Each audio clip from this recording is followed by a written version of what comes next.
বাংলাদেশ প্রকৌশল বিশ্ববিদ্যালয় বা বুয়েট দেশের সর্বাধিক মর্যাদাপূর্ণ প্রকৌশল ও প্রযুক্তি শিক্ষা প্রতিষ্ঠান। এর জন্ম একটি দীর্ঘ ইতিহাসের মধ্য দিয়ে ঘটেছে। ব্রিটিশ শাসনামলে 1876 সালে ঢাকায় প্রতিষ্ঠিত হয় ঢাকা সার্ভে স্কুল। সেই সময়ে প্রধানত ভূমি জরিপ ও প্রাথমিক প্রকৌশল কাজে দক্ষ জনবল তৈরির প্রয়োজন ছিল। এই প্রতিষ্ঠান থেকেই প্রকৌশল শিক্ষার ভিত্তি স্থাপন হয়।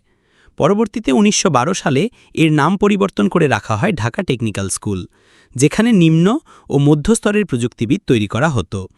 এভাবেই ছোট আকারে এর যাত্রা শুরু হলেও সময়ের সাথে সাথে এর গুরুত্ব ক্রমশ বাড়তে থাকে। 1947 সালে ভারত বিভক্তির পর পাকিস্তান রাষ্ট্র গঠিত হলে পূর্ব পাকিস্তানে, বর্তমান বাংলাদেশে প্রকৌশল শিক্ষার ঘাটতি স্পষ্ট হয়ে ওঠে। তখন উচ্চতর প্রকৌশল শিক্ষার জন্য আলাদা প্রতিষ্ঠান গড়ে তোলার প্রয়োজন দেখা দেয়। তাই একই বছর ঢাকা টেকনিক্যাল স্কুলকে রূপান্তর করা হয় আহসানুল্লাহ ইঞ্জিনিয়ারিং কলেজে।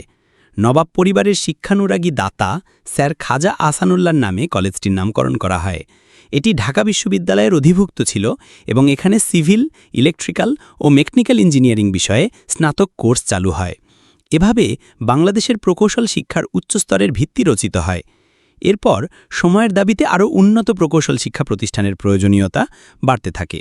1962 সালে পাকিস্তান সরকারের উদ্যোগে আহসানুল্লাহ ইঞ্জিনিয়ারিং কলেজকে রূপান্তর করা হয় একটি পূর্ণাঙ্গ প্রকৌশল বিশ্ববিদ্যালয়। তখন এর নামকরণ করা হয় east Pakistan university of engineering and technology বা ইপিইউইটি।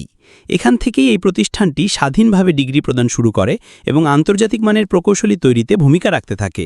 এ পর্যায়ে এসে এটি পূর্ব পাকিস্তানের সর্বোচ্চ প্রকৌশল শিক্ষা প্রতিষ্ঠান হিসেবে স্বীকৃতি পায়। বাংলাদেশের স্বাধীনতার পর নতুন রাষ্ট্রে এই প্রতিষ্ঠানটির গুরুত্ব আরও বহুগুণে বেড়ে যায়। 1971 সালে মুক্তিযুদ্ধ শেষে পাকিস্তানের নাম পরিবর্তন করে এর নাম রাখা হয় Bangladesh university of engineering and technology বা বুয়েট। স্বাধীন বাংলাদেশে অবকাঠামো উন্নয়ন, শিল্পায়ন এবং প্রযুক্তিগত অগ্রগতির জন্য প্রকৌশলী তৈরি করার ক্ষেত্রে বুয়েট ছিল প্রধান ভরসাস্থল। এরপর থেকে বুয়েট শুধু বাংলাদেশ নয়, দক্ষিণ এশিয়াতেও খ্যাতি অর্জন করে। বর্তমানে বুয়েট একটি পূর্ণাঙ্গ গবেষণাধর্মী বিশ্ববিদ্যালয় হিসাবে কাজ করছে। এখানে 5টি অনুষদ ও 18টি বিভাগ রয়েছে। প্রকৌশল শাখার পাশাপাশি স্থাপত্য, নগর পরিকল্পনা, পানি সম্পদ, পরিবেশবিদ্যা, কম্পিউটার বিজ্ঞান সহ নানা বিষয়ে পড়াশোনা ও গবেষণা পরিচালিত হয়। বুয়েটের প্রকৌশলীরা শুধু দেশেই নয়, বিদেশেও সুনাম কুড়িয়েছে এবং বিশ্বমানের গবেষণা ও প্রযুক্তি উন্নয়নে অবদান রাখছে।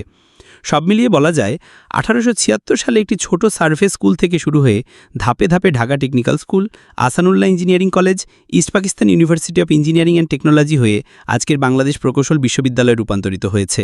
এটি বাংলাদেশের প্রকৌশল শিক্ষার গৌরবময় ইতিহাস বহন করছে এবং আজও দেশের উন্নয়নের মেরুদণ্ড হিসাবে কাজ করছে।